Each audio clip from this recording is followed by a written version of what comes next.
Et si le burn-out, l'épuisement professionnel, l'épuisement mental, n'était que la résultante du syndrome du super-héros?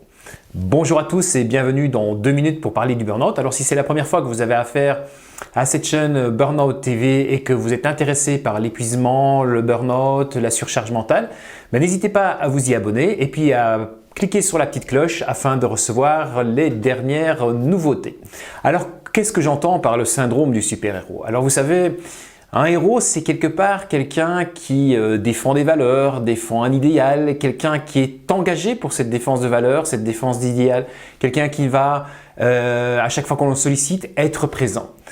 Et vous savez, dans le burn-out et dans l'épuisement, c'est aussi souvent ces personnes qui sont hyper engagées.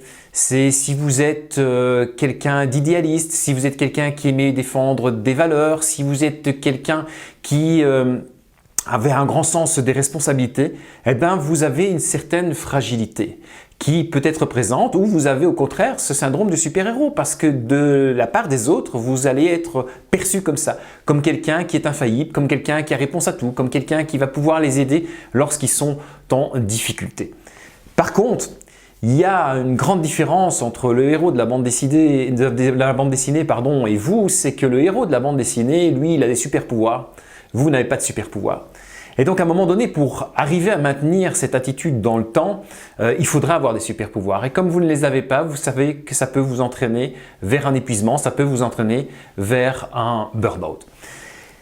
Ce qui va aussi accentuer ce syndrome du super-héros, c'est que quand vous êtes vu comme un super-héros par les autres, vous avez vous-même l'impression et vous mettez vous-même la pression que vous devez répondre à ça et qu'il est impossible de montrer la moindre faiblesse. Donc, il va être difficile pour vous d'accepter vos moments de faiblesse, d'accepter qu'à un moment donné, il va falloir dire non car vous êtes supérieur aux autres puisque vous êtes un super-héros.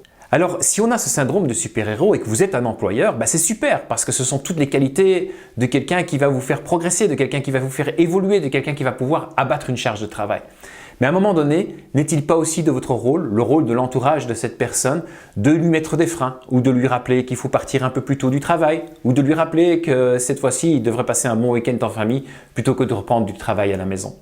Vous-même aussi, c'est qu'est-ce qui fait que vous voulez être vraiment ce super-héros? Quelle attitude vous avez face au travail? Quelle perception vous avez du travail? Pourquoi devez-vous exister qu'au travers de ce travail? Donc ce sont toutes des questions sur lesquelles on peut se poser.